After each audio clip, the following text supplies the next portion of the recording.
زندگی کی سب سے بڑی خوبصورتی یہ ہے کہ ہم روٹھ جائیں تو کوئی منانے والا موجود ہو۔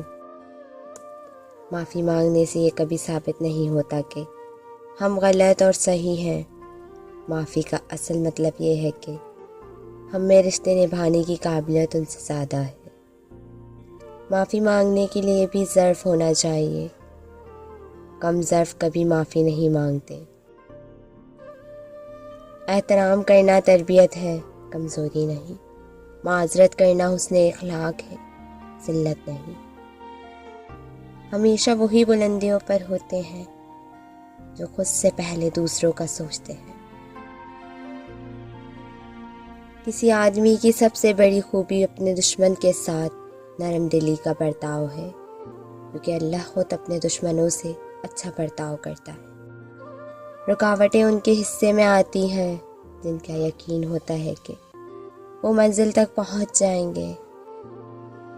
تم جہاں سے چاہو زمین کھود لو، خزانہ تمہیں ضرور مل جائے گا، مگر شرط یہ ہے کہ زمین کامیابی کے یقین کے ساتھ کھودو۔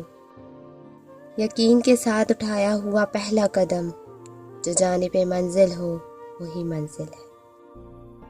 بھروسہ کسی بھی رشتے کی سب سے مہنگی شرط ہے۔ دنیا میں سب سے مہنگی چیز ہے بھروسہ، جسے بنانے میں عمریں بیت جاتی ہیں اور گنوانے میں چند سیکنڈ نہیں لگتے۔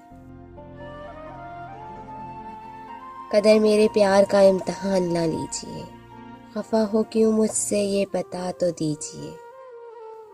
معاف کر دو اگر ہو گئی ہم سے کوئی خطا، پر یاد نہ کر کے ہمیں سزا تو نہ دیجیے۔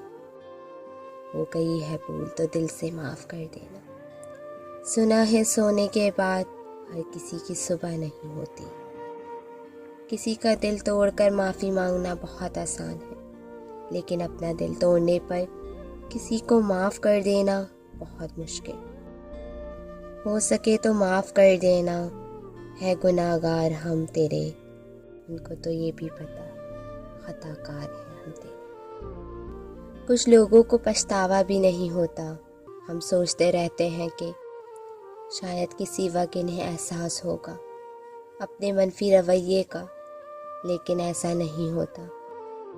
یہ پچھتاوے بھی ظرف والوں کے لیے ہوتے ہیں، ملامتیں بھی انہی کے حصے میں آتی ہیں۔